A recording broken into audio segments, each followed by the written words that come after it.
Hello, hello, and welcome again to Be Bold Out Loud. As you know, on Be Bold Out Loud, we talk about breaking through obstacles to lead in your destiny. I am Dr. Michelle. I am your transformation strategist, and I assist professional women to be bold. We do that by helping them to reconnect with their true self, by rediscovering purpose and passion, realigning with values and strengths, and then doing the reset. So you can move from where you are to where you want to be with authentic confidence. So, each time that we come together on Be Bold Out Loud, I have an amazing guest with me to talk about how they had the opportunity, or the opportunity presented itself, maybe not because they wanted it to, but presented itself for them to work through some of their obstacles. And so that's what we're going to talk about again today. And I'm very excited to invite to the stage this time on Be Bold Out Loud, Vanessa Wells. Hi, Hi, Vanessa. Thank you how for are you, Aunt joining. Michelle? I'm great. I'm great. So, Vanessa happens to be my niece, but I'm telling you, she is doing great things. So, I want to read her bio, and then we're just going to have a conversation about what Vanessa has had to walk through and where she is right now. So, her bio says Vanessa Wells is a 34-year-old New York City transplant from Indianapolis, Indiana. Growing up, she was interested in everything from animals to art. Uh, Although Vanessa thought about, being a veterinarian as a child, she went the alternative route and took her passion for art and translated it into a Bachelor of Science degree in interior design from the University of Cincinnati. After graduation, Vanessa moved to New York City and began her journey of becoming a serial entrepreneur with the launch of her first business, Rue Design, where she provided graphic design services and freelanced as an event designer. After working for small Black owned companies in the interior and event design fields for 5 years, Vanessa was called to venture out on her own and pursue freelance design full time. A year into this level of freedom, Vanessa was recruited into corporate America for the first time. She begrudgingly took the position that would ultimately introduce her to lifelong friends and her future co founders. After 3+ years, Vanessa realized that she was being called to do something bigger, something of service. She leapt full time into freedom and co founded her latest venture, Eulalie, a wellness community for Black women. Today, Eulalie is operating as a nonprofit, currently hosting virtual and in person events. They're actively raising funds to bring their dreams of physical wellness centers for Black women to life. This is so exciting. This is so exciting. I am just, I'm so excited about you, Laylee. And Thank you and I you. have talked about it before, but what an amazing, amazing act of service, right? You're calling to Black women. So I'm excited to hear more about you, Laylee. And hmm in your discussion of that, talk about the obstacles. What was in your way that you had to move out of your way to be able to come to where you are right now? Okay, so I think it was so interesting when I was listening to your intro of the show when you were talking about obstacles that present themselves to Mhm. you. And I think that my obstacle was definitely myself and my comfortability level. I think that, like I said in my intro, I had never been in corporate America before. And so when I got into corporate America, the job was very comfortable. It was comfortable. It had a lot of benefits. They really made it so you didn't want to leave. And Mhm. so I think during the pandemic, it was like the great shakeup. And I think that was the time where I realized that this job and my current position was my obstacle to me reaching what I was supposed to be doing here, like my purpose work. So I've always said that like my life's work is to help marginalized people. I like coin myself as like the bully's bully. I cannot stand injustice. It like makes me ill.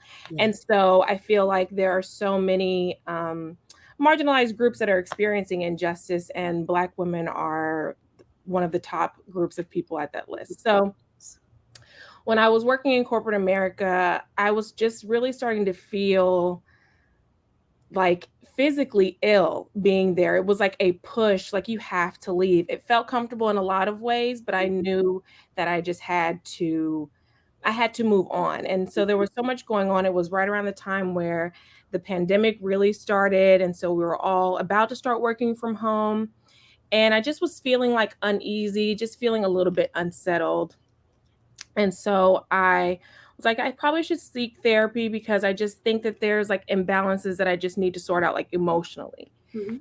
And it was such a blessing. I found like the perfect therapist for me, this Black woman who's actually younger than me. And she is very intuitive, very spiritual. And in our first consultation, I was like crying because I already knew that I needed to move. I knew that that was the thing that I needed to do. So she was like basically affirming everything that I was saying. She was like, I feel that you're not supposed to be where you are, and Mhm. that is your blockage. So I think, I was like a little bit hard headed to myself, like Mhm. kept getting messages. God, spirits were like, you need to move. Like everything in my world was like, leave this job. But I was like, the money is comfortable. Like my rent is high. I live in New York. It's the highest. It is like right Yeah. now the most expensive city in the world. So Yes. I was like, I need this money. Um, but I think again, like the comfortability and my fear was the obstacle. Like I needed to leap to see what was on the other side. And Mhm. so my sister was pregnant around the same time, and I really wanted to be there and help her with the baby. And I knew that if I wasn't working full time, I would be able to help raise my nephew and be there how I wanted to be there for him. So that was basically one of the largest catalysts that was like, okay, you can do this. You've saved money. Take out your 401k. Like, just trust yourself. Mhm. And I did that leap. And then there have still been moments of fear, but it has been exponentially more comfortable than I could imagine emotionally. Wow. Wow. And Mhm. it's so interesting that when you started, you said that the job or where you were financially, that was comfortable. But now you recognize that the comfort zone, right, the physical things are not the place of comfort. It's having that Not at all. emotional, mental, I'm going to say peace, right? Yes. Yes. Comfort in what it is you're doing because you heard God, you knew that was what you were called to do. And I'm so glad that you mentioned that you went to therapy. I just think that we need to be okay with Need, that. We need. need to be okay with that. And there are so many, as you found, wonderful therapists who are in tune, who are trained, who Mhm. know how to help you move, right, move forward. So I'm so Mhm. glad that you brought that up as well. Mhm. So did you experience, so you talked about kind of your personal obstacle of being comfortable in this job as far as it related to the money. Mhm. Did you experience any other things of discomfort or obstacles that you would identify in corporate America that kind of also made you take Me the out leap? for Mhm. sure. So I think this has got to be like a segue into talking a little bit about you lately. So Okay. working there, my position was okay. Well, I'll kind of backtrack to how I was recruited. So I was recruited on LinkedIn by a recruiter, and I don't really. Again, like this was my first job in corporate America. I am an artist. I'm a creative. Like that's how I Mhm. consider myself. So Mhm. I never really was on LinkedIn as a platform. I just did it because I wanted to, have my professional information out there in the event that maybe someone would want to hire me for something. So I had a message that I never answered for like maybe 6 months that a recruiter sent me. Mhm. And then they sent a follow-up message. And I thought it was spam, but then when they sent the follow-up message, I went to the website and I looked at the website, and the company that I used to work for, the company's name is CBRE. And at the time, it's a very large real estate company, but at the time, I had no idea who they were. So I looked at the website and I was like, I don't know, it looked boring. It wasn't like aesthetically pleasing. So I was like, no, I don't think this is for me. Right. But then I was like, well, maybe let me just email everything for a reason. So I was like, let me just email this person back and see what they're talking about. They set up a call with me and they said the client is Google. So I was like, okay, that's a little bit more appealing. They're more, I would say, a little bit more creative in the tech field. So I was like, well, maybe this could be a good opportunity. They wanted me to basically come on and be a median in between the design teams who come on to Google and design Google Spaces, to let these designers know these are the ways that we do standard offices, gym facilities, cafes, like all of the things that make a Google space. And so I was still able to be creative and create like very graphic manuals and do those things. So I got there, I started doing my work. I didn't really have, my manager was not in the same city as me. So I was very self managed, self directed, which I loved. Mm-hmm. But then it was like, okay, they started seeing what I was doing. I started building websites for them. And then other regions were like, can she do this for us? So I started doing that. And then I was like, hi guys, like this is too much work for one person. I'm going to need more help.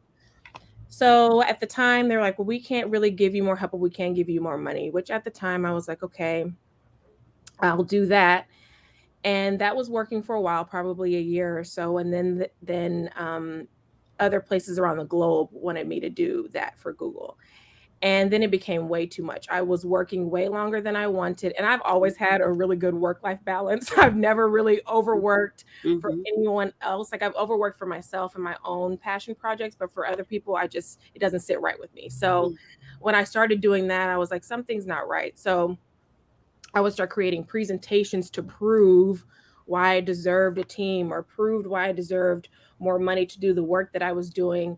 And I would look around and I would see colleagues who were not Black women were getting teams, were getting more money without having to prove that that's what they needed.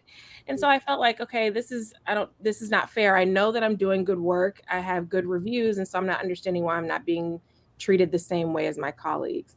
Um, so then I think after, during the pandemic, everyone was working from home and I was still begging for help. Like, I'm doing too much work. You guys have me doing work for different countries, and it's just wait like and trying to be available to them for their different hours and time zones, and it was just too much Wow. work. Mm-hmm. So I kept begging, and they were just like, I'm really sorry, we can't do that. But then again, I'm seeing other people get teams, other people get more money. So that was definitely like, okay, girl, like you're done. You have to be done. They're not listening to you. And I think, again, like the bully of the bullies, myself was, I was like, my mind was like, they're just not respecting you. They're not taking you seriously. And so you have to have an out. Like you have to prove that you really do love and trust yourself like you feel like you do, and show them that as well. Because if you keep saying, okay, well, I'm begging and I need this team, but then you keep doing the work, they're like, well, she can do the work. Right. Right. So I had to prove to myself and to them that I trusted myself and I just had to be done and stood behind what I said I was going to do. Mm-hmm. Yeah. I think that was a huge catalyst in me leaving and knowing that a lot of other Black women, in whether they're in corporate America or not, were not being heard, not being listened to. And a part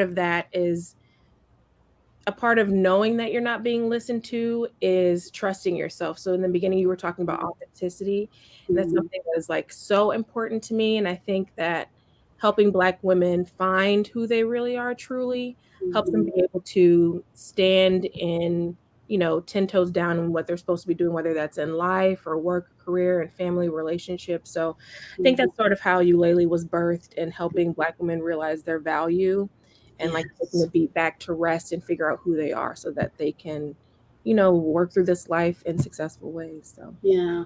yeah. Yes. And you make the point, which I think we cannot stress enough, and that is valuing yourself, knowing what you have to offer, and knowing that really there is no price tag to what you have to offer. Really, there isn't. Exactly. And so many times, I think, particularly as Black women, because there's a lot of irons in the fire, many times, Mhm. we settle. Mhm. because we want to be able to take care of everybody, right? And to some degree, that's important, Right. taking care of others. But if you don't take care of yourself and value yourself, you're really not going to be around for others. Right. You're pouring from an empty cup. You're pouring from an empty cup. So Mhm. I think that that is a key point. Is really valuing who you are, and as you said, knowing yourself, and Mhm. that again reminds me that you were willing to go to therapy. You were willing to recognize that there was something deeper, and you needed somebody to help you pull that out. But Mhm. then you began to know yourself and know what it is you had to offer, and Def willing to step out on that. Once you realized that there was something much greater. So Mhm. in that, I really want you to talk about Eulalie. I want you to talk Mhm. about the service, right, that you are doing for Black women now, Mhm. and kind of what are you all's dreams for Eulalie? And I know it's you and two other women. Yes. Mhm. Mhm. Okay, let's Yes. hear. So, you lately basically started because we knew that Black women needed rest. We were looking at statistics, we were talking to our colleagues, and we were just seeing that so many Black women are unwell, like not just physically, but just emotionally, spiritually, because again, pouring from empty cups, trying to do it all, but not pouring back into ourselves. And so at first, we're located in New York. And so first it was just going to be a place where Black women could have respite and go to a bathhouse because, New York City apartments don't really have nice luxury baths in people's apartments. So we were like, you could go to a space where they could submerge in water. We know water has healing properties. So we thought that it would just be that. But then again, as we said, Black women always want to do everything. So we're like, and then it can be a school and it can be a shelter and it can be all these things. Yes. We had to take a step back and we're like, okay, let's fix the root of the problem.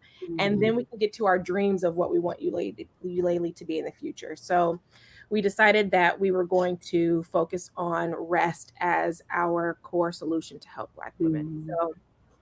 Mhm. Um, the idea behind Eulalie right now, we're operating as again a wellness community for Black women. So what we've done since the start of our organization, which I think was now 2 years ago at this point, was we were just trying to build up the community to see what it was that Black women needed. We look at the statistics, and Black women are suffering from hypertension at a higher rate. We are exposed and suffering from breast cancer at higher rates. And a lot of these things are not necessarily genetics, it's our environment and the stressors, racial discrimination, all of these things that are causing us to be unwell. And so we wanted women to make sure that they were caring for themselves so they could even just do body checks to see how well or unwell they are and then to fix those things, but to have a space in the community to help them and guide them along the way. So the dream and the goal is to have a physical space, but as we're working to fundraise and get money to make that come to fruition, we want to still engage with Black women and give them resources and have events to bring women together. So we've been doing virtual events that have been anything from book clubs to meditations to with licensed therapists. So what we're also doing is like we are growing our community by finding Black women professionals that can help our community. So the end goal of Eulalie is to have a rest space that there was this doctor named Dr. Sandra. She's this Black woman that created a book called Sacred Rest. And Mhm. it's about 7 types of rest that we all need. And so we really want to help structure our space off of that to hit all of those levels of rest, which is like creative rest, emotional rest, spiritual rest, physical, mental, social, all of these things. So in this space, it would be an area where you can recharge your physical body with like food and beverages that are healthy for your body. But then there's also a space where there's like a bar lounge area where people are able to get their social rest. If they want to go there and communicate with Black women, or they just want to get there and feel the buzz of other people communicating. And then as you go up, it becomes a more secluded area of how you experience rest. So a more individualized practices of rest. So it could be through massage, through sound therapy, having therapists actually come into the space if people didn't have spaces where they were able to do sessions. So it's basically a wellness house where we bring in practitioners to help facilitate rest for Black women. And I think, we've reached out to these corporations after we left, and they were like, well, anything you need to help, we're there and available to you. But I think they think it's radical to only work on focusing on the wellness of one specific demographic of people. But we have to go back and tell them like all the rest spaces or the wellness spaces that exist today have other demographics in mind. I'll say specifically have like white women in mind if we're talking about women, and they're not really thought of or were not designed with black women in mind. And so we also know that when black women get a hold of something, we're change makers and trailblazers, and we're also not gatekeepers. So when we find out things about wellness that help others, we share it with our communities, which ultimately helps the world get better. I think, Mhm. we live in a really individualistic society that believes that, okay, well, if I'm doing okay, then that's all that matters. But it's like if the community is unwell, the individual is unwell. If the individual is unwell, the community is unwell. And we're seeing that now that like people are desperate for community and wellness, and there's so much going on in the world, and it's sort of a parallel to what's going on with individuals and just the community at large. So Mhm. long blurb short, ukulele is just a way to get women well so that they can better serve themselves and their communities. Right.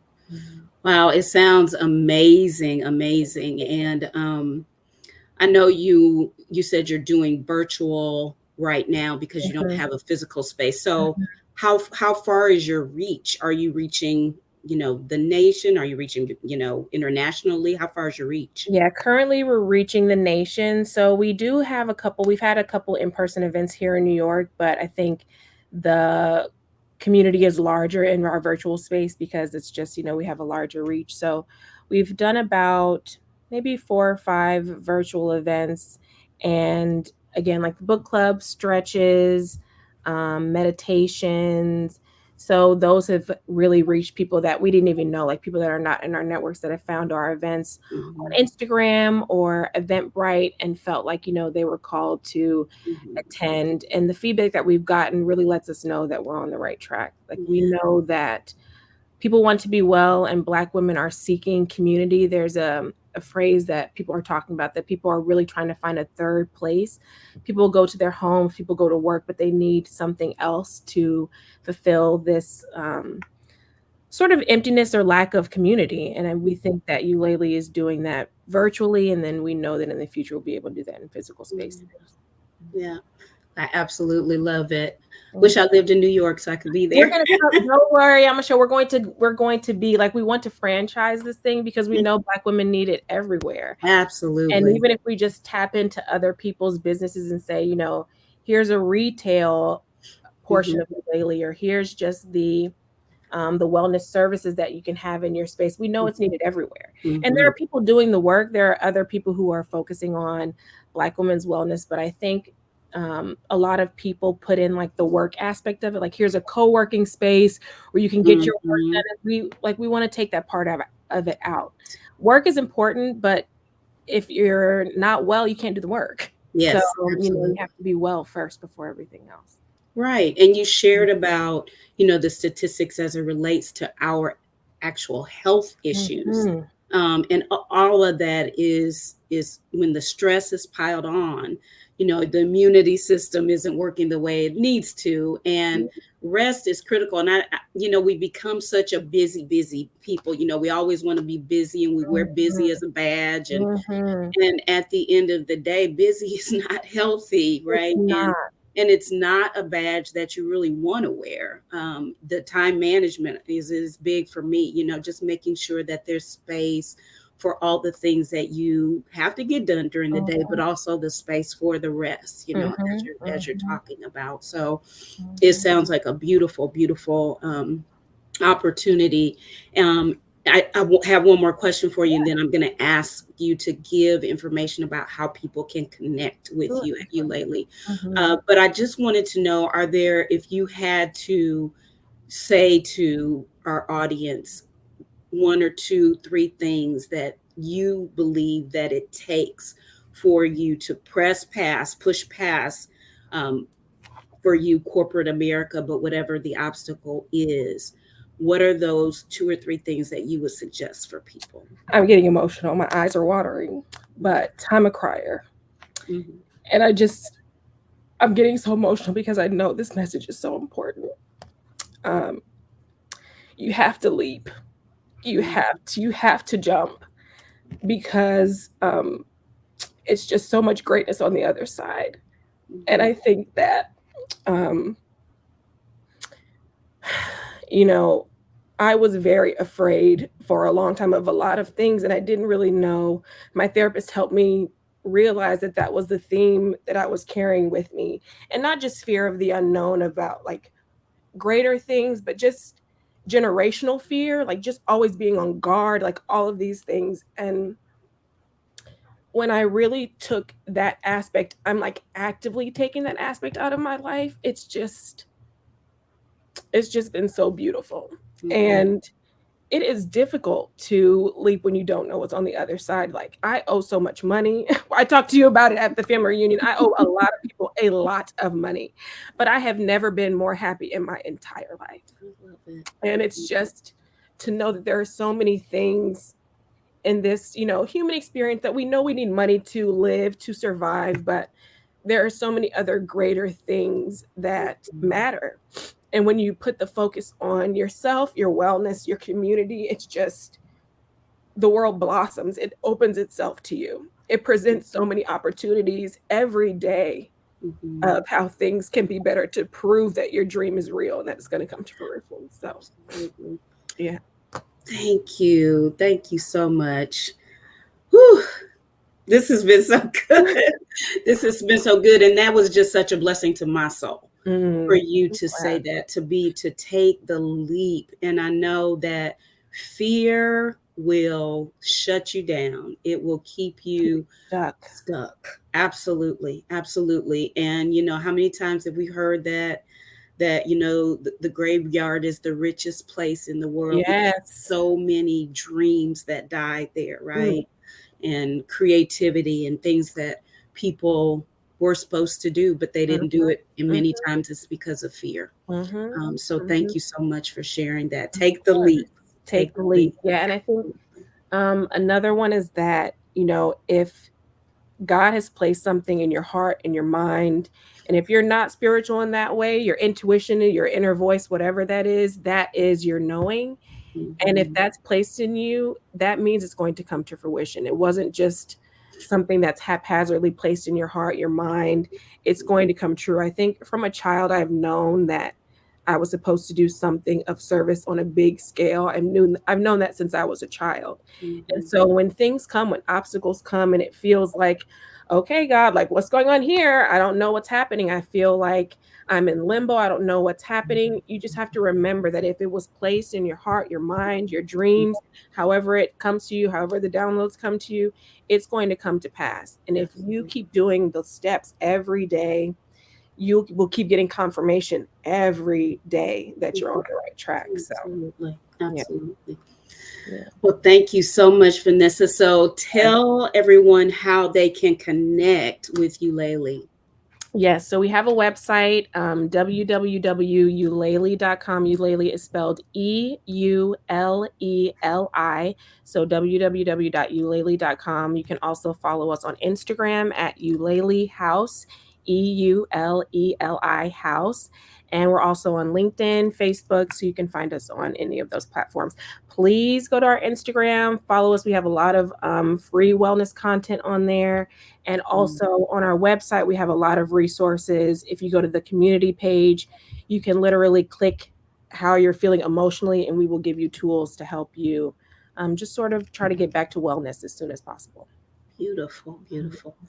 Well, I cannot thank you enough for coming and for just sharing your story. And I mean, it is inspiring. Your story Thank is inspiring. And I just believe that um, don't despise small beginnings, right? That this is something great that God has for us as we move forward. And so just thank you and your co creators of you Mhm. for the work that you're doing. Thank So you so much, Michelle. Thank you for having me, for thinking of me. I just really appreciate yeah, it. absolutely, Thank absolutely. you.